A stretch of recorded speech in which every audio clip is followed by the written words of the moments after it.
Hello दोस्तों, astro shock prediction में आपका स्वागत है। गुड मॉर्निंग दोस्तों। आज है 24 जनवरी 2024 यानी बुधवार का दिन। सुबह के लगभग 7 बजे है और मैं प्री मार्केट रिपोर्ट प्रस्तुत कर रहा हूँ। मार्केट शुरू होने के पहले कौन से संकेत है, क्या संकेत है, टेक्निकल डाटा क्या है, न्यूज़ क्या है, इन सभी के बारे में डिस्कस करेंगे ताकि आपको ट्रेडिंग करते हुए फ़ायदा हो। चलिए शुरू करेंगे। शुरू करने से पहले चैनल के डिस्क्रिप्शन बॉक्स में बिलो द टाइटल डिस्क्लेमर रखा है, इसको कृपया पढ़ी जानिए। एज पर डिस्क्लेमर, ये एजुकेशनल प्रोग्राम है। इसके तहत जो भी मैं बोल रहा हूँ ये मेरी पर्सनल राय है, मेरी खुद की राय है। आपके प्रॉफिट या लॉस, लाभ या हानि के लिए मैं और मेरा चैनल जिम्मेदार नहीं रहेंगे, रिस्पॉन्सिबल नहीं रहेंगे, ये प्लीज़ नोट करके रखिए। मेरा एस्ट्रो स्टॉक प्रेडिक्शन चैनल सिर्फ और सिर्फ यूट्यूब पे ही अवेलेबल है, बाकी कहीं भी नहीं, ये भी नोट करके रखिए। चलिए दोस्तों शुरू करेंगे।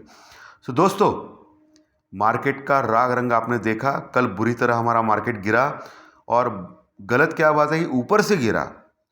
Gift Nifty 150-200 point gap up दिखा रहा था, वैसे खुल भी गया, लेकिन ऊपर के लेवल से एफआई ने जोरदार सेलिंग की ऐसा लग रहा था। लेकिन एफआई की सेलिंग के कल फिगर आ गए जो बहुत कम थे। 3100 करोड़ का माल लगभग कैश में सेलिंग किया दोस्तों। एफआई ने, फॉरेन इन्वेस्टर ने 3100 करोड़ का सेलिंग की फिगर बड़ी है, लेकिन इतनी भी बड़ी नहीं है। आपको याद रहेगा 17 जनवरी को एफआई ने लगभग 10,000 करोड़ का सेलिंग किया था। इसके तुलना में कल सिर्फ 3100 करोड़ यानी 3100 करोड़ के आसपास का माल कैश में सेलिंग किया। इतना ज़्यादा सेलिंग नहीं था। फिर गिरा क्यों मार्केट? गिरा इसलिए कि हमेशा क्या होता है कि एफआई जब सेलिंग करता है तब डीआई भी उतने ही क्वांटिटी में बाय करता है और मार्केट को सपोर्ट करता है। लेकिन इस बार क्या हो गया, डीआई ने यानी हमारे म्यूचुअल फंड ने, डोमेस्टिक इन्वेस्टर्स ने सिर्फ और सिर्फ 200 करोड़ का माल कैश में बाय किया। 200 करोड़ का माल सिर्फ और सिर्फ कैश में बाइंग की डीआई ने, सिर्फ 200 करोड़। और उसके मुकाबले 3100 करोड़ का कैश में सेलिंग किया एफआई ने, ज़्यादा सेलिंग किया। तो डीआई की वजह से मार्केट गिरा दोस्तों। और बाकी क्या होता है कि ऐसे मार्केट जोर से नीचे जब गिरने लगता है ना, तभी जो स्टॉप लॉस होते हैं, बड़े बड़े इन्वेस्टर ट्रेडर्स क्या करते हैं, स्टॉप लॉस लगाते हैं अपना पैसा सुरक्षित करने के लिए। तो स्टॉप लॉस ट्रिगर होता है, फिर नीचे आता है मार्केट। तो ऐसा करके नीचे आ गया दोस्तों। बहुत बड़ी गिरावट हो गई और निफ्टी लगभग 330 पॉइंट, 330 पॉइंट माइनस में लगभग, और बैंक निफ्टी लगभग 1000 पॉइंट माइनस में क्लोज हो गया। बैंक निफ्टी इंपॉर्टेंट सपोर्ट के पास 45,000 के पास क्लोज हो गया, 45,000 के पास। और वही निफ्टी 21,230 के पास यानी 21,200 के ऊपर 230 के आसपास क्लोज हो गया दोस्तों। बहुत बड़ी गिरावट देखी गई कल मार्केट में और मार्केट का स्ट्रक्चर टोटली ख़राब हो गया। अभी क्या है, बैंक निफ्टी का जो पीसीआर है, पुट कॉल रेशो है, वो केवल और केवल 0.52 है, यानी टोटली ओवरसोल्ड है। अभी तक देखा गया है जब जब 0.48 के आसपास आता है पीसीआर बैंक निफ्टी का, तभी एक स्ट्रॉन्ग शॉर्ट कवरिंग रैली होती है। यानी शॉर्ट कवरिंग रैली के बहुत निकट है बैंक निफ्टी। कल भी मैंने आपको बताया था ये चीज़। और वही निफ्टी का पुट कॉल रेशो 0.76 है, अभी भी ज़्यादा है। सो निफ्टी थोड़ा सा और नीचे करेक्ट हो सकता है, लेकिन संकेत तो वैसे दिखाई नहीं दे रहे। कल अमेरिकन मार्केट लगभग 100 पॉइंट के आसपास माइनस में क्लोज हो गया। आज अमेरिकन मार्केट में उनके जीडीपी के डाटा आने वाले हैं, बहुत बेहद इंपॉर्टेंट डाटा है। उसके ऊपर अमेरिकन मार्केट आज रात रिएक्ट कर सकता है। वहाँ लोगों का मानना है कि जीडीपी 2% तक आ सकती है। ओके, और लोगों का मानना है कि मार्केट का जीडीपी जो बढ़ के आएगा, एक्सपेक्टेशन तो 2.1 की है दोस्तों। तो देखना पड़ेगा आज मार्केट, अमेरिकन मार्केट क्या रिएक्ट कर सकता है। सो आज दोपहर 2 बजे के बाद थोड़ा सा सुरक्षित रहे, केयरफुल रहिए, प्रॉपर हेजिंग से ही काम करें, कॉल और पुट लेके। ओके, वैसे अभी ऑप्शन के प्रीमियम भी ज़्यादा बढ़े हैं, क्योंकि कल इंडिया भी एक ही दिन में 6-7% बढ़ा था, लेकिन 15 के आसपास ही है इंडिया भी, ज़्यादा 15 के ऊपर नहीं जा रहा है, 15 के आसपास है इंडिया भी। कल बढ़ा था क्योंकि मार्केट नीचे गिर रहा था, तभी इंडिया भी बढ़ा था। लेकिन अभी मंथली एक्सपायरी के लिए सिर्फ और सिर्फ एक दिन बचा है। आज बुधवार है और कल गुरुवार है, 2 दिन आप बोल सकते हो। ओके, आज तो चालू हो गया, तो फिर कल गुरुवार एक ही दिन बचा है, तो बहुत बड़ी वोलेटिलिटी हो सकती है। और आज बैंक निफ्टी का एक्सपायरी वगैरह कुछ नहीं है। कल निफ्टी और बैंक निफ्टी ये दोनों का एक्सपायरी कल गुरुवार के दिन है दोस्तों। कल का गुरुवार का निफ्टी और बैंक निफ्टी का एक्सपायरी का दिन बहुत इंपॉर्टेंट होने वाला है, तो बहुत केयरफुल रहिए, प्रॉपर हेजिंग करके ही चलिए दोस्तों, ये मैं बार बार बोल रहा हूँ, नहीं तो बहुत प्रॉब्लम आएगा। ओके, अभी डाउ फ्यूचर लगभग 10 पॉइंट प्लस में है और हमारा गिफ्ट निफ्टी आज अच्छा गैप अप दिखा रहा है 80 पॉइंट 80 पॉइंट प्लस में, यानी 80 पॉइंट गैप अप ओपन होने जा रहे हैं ऐसा दिखा रहा है दोस्तों। एशियन मार्केट थोड़े सुस्त है, कल जापान की पॉलिसी आ गई, बैंक ऑफ जापान की, जो एज इट इज़ है, कोई परेशानी नहीं है उसमें, और मामूली गिरावट से अभी एशियन मार्केट में जापान का मार्केट ट्रेड कर रहा है। सो थोड़ा सा नरमी है जापान के मार्केट, एशियन मार्केट में टोटली। क्रूड वही है, $79 के आसपास टाइम पास कर रहा है, क्रूड में कोई ज़्यादा फर्क नहीं पड़ा है। लेकिन आज अमेरिकन जीडीपी डाटा जो आ रहे हैं उसके कारण हम लोग अभी आज कॉशियसली ट्रेड करेंगे दोपहर के बाद दोस्तों, ये बहुत इंपॉर्टेंट है। और हमेशा देखा गया है कि मंथली एक्सपायरी का पहला जो दिन था रहता है बुधवार, उस समय थोड़ा सा वॉलेटिलिटी ज़्यादा रहती है। सो आपको बहुत केयरफुल काम करना है, और वही प्रिंसिपल है। सेल ऑन राइज का मार्केट तो पक्का है, बाय ऑन डिप का अभी थोड़ा सा गया है दोस्तों, बाय ऑन डिप का मार्केट थोड़ा सा निकल गया है, क्योंकि इंपॉर्टेंट सपोर्ट ब्रेक होते जा रहे हैं। अभी इंपॉर्टेंट सपोर्ट है 21,200 का, 21,200 का। याद रहेगा आपको कि सिर्फ 4-5 दिन पहले ही मैंने बोला था कि 21,200 तक मार्केट आ सकता है, 21,000 और 21,200 ऐसा मैंने आपको वैल्यू बोला था, और वहाँ तक आ गया दोस्तों 21,200 तक। सो 21,200 और 21,000 ये बहुत इंपॉर्टेंट सपोर्ट है, ये ब्रेक नहीं होना चाहिए। अगर 21,000 से लेके 21,200 का जो इंपॉर्टेंट सपोर्ट का जो प्रदेश है, एरिया है, वो अगर ब्रेक हो गया तो एक बड़ी गिरावट के लिए निफ्टी तैयार हो सकता है। ओके, ये आपको ध्यान में रखना है। और बैंक निफ्टी तो बहुत बड़ी गिरावट कर चुका है ऑलरेडी, 45,000 के पास पहुंचा है इंपॉर्टेंट सपोर्ट के पास। और वैसे भी बैंक निफ्टी बहुत ही बेकार है, बहुत ही डेंजरस कंडीशन में। HDFC बैंक का ADR फिर से 3.5-4% गिरा दोस्तों कल अमेरिकन मार्केट में, लेकिन हमारा मार्केट में भी वो 3-4% गिरा था, तो मुझे नहीं लगता इतना HDFC बैंक का आज गिरावट रहेगा।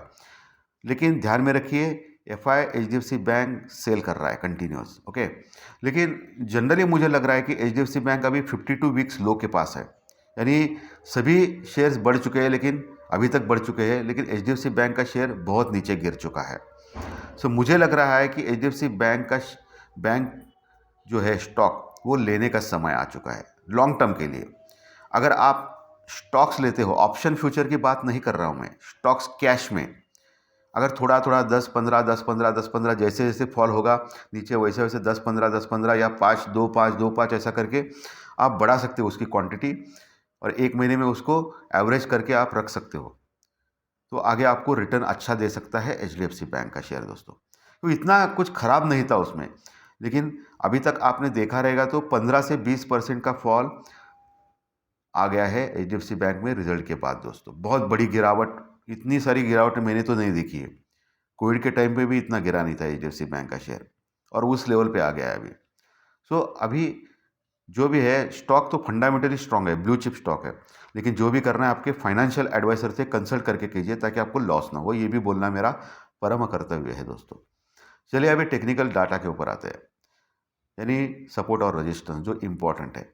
आज गैप अप है 80 पॉइंट, सो मुझे लग रहा है कि 21,300 के आसपास खुल सकता है, 21,300। तो आपको 21,330 एक लेवल में दे रहा हूँ, 21,330 का, ये अंडरलाइन करके रखिए।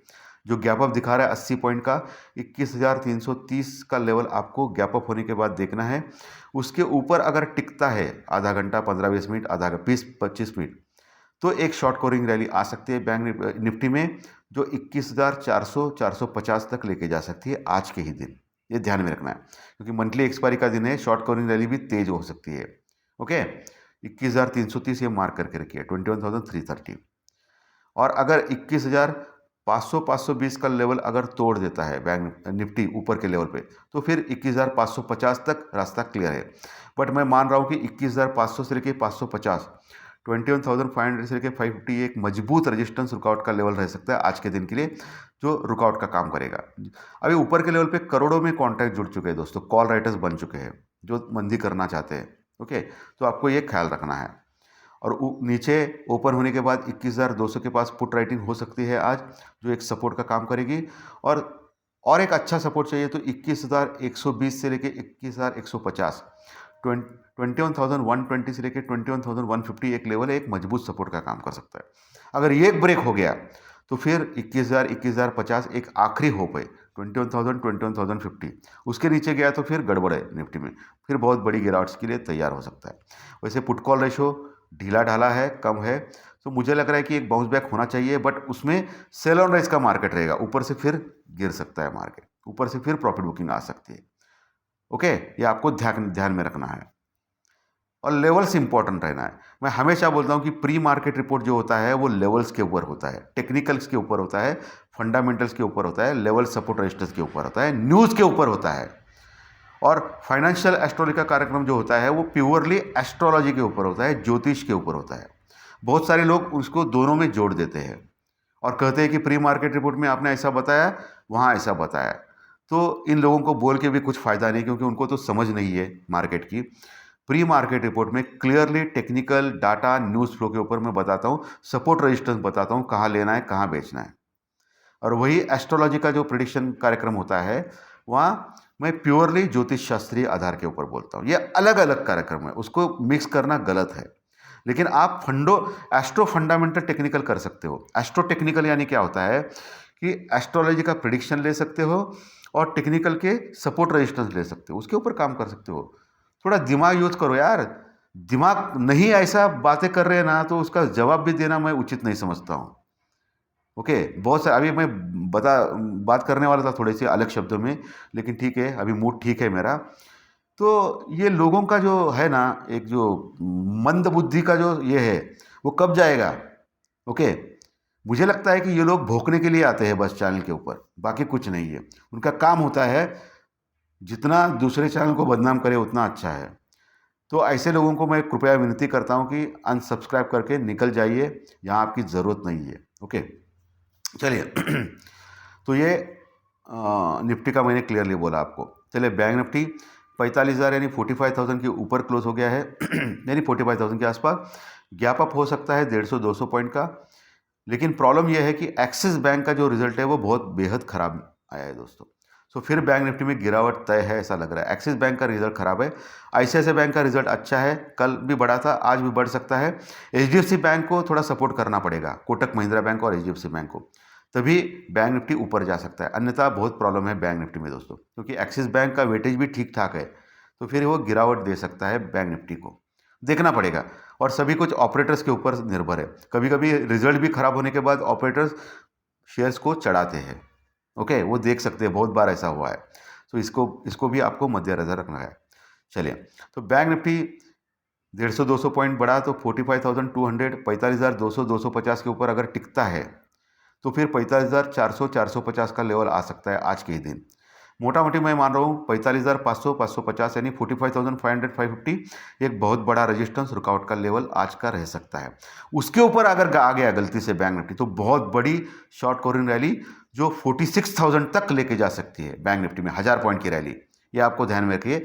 अगर 45,550 के ऊपर टिकता है, 45,550 के ऊपर टिकता है। नीचे दोस्तों ओपन गैप अप होने के बाद 45,000 का लेवल एक स्ट्रॉन्ग सपोर्ट बन सकता है बैंक निफ्टी में। उसके नीचे 44,950 के नीचे अगर टिकता है तो फिर 44,600 से लेकर 44,800 ये एक इम्पॉर्टेंट सपोर्ट का लेवल है बैंक निफ्टी में। 44,650 से लेकर 44,800 का वहाँ तक आ सकता है, लेकिन वहाँ आपको बाय करना चाहिए ऐसा मुझे लग रहा है, क्योंकि ऑलरेडी उसका पुट कॉल रेशो बहुत कम है और वहाँ एक बाउंस बैक मिल सकता है। ओके, लेकिन जो भी करना है स्टॉप लॉस के साथ या हेजिंग के साथ करें। तो धन्यवाद दोस्तों, आज का विश्लेषण अगर अच्छा लगा तो लाइक दबाइए, कमेंट बॉक्स में ज़रूर कमेंट लिखिए, और जो नए दर्शक पहली बार चैनल देख रहे हैं वो सब्सक्राइब को बटन ज़रूर दबाएं, ताकि आपको हर दिन के 1 या 2 वीडियो इसी चैनल के ऊपर सिर्फ और सिर्फ यूट्यूब के ऊपर ज़रूर और ज़रूर देखने मिलेंगे। धन्यवाद, थैंक यू वेरी मच। फिर मिलेंगे फाइनेंशियल एस्ट्रोलॉजी के स्टॉक मार्केट के प्रेडिक्शन में 4-5 बजे के आसपास। Thank you very much, thank you.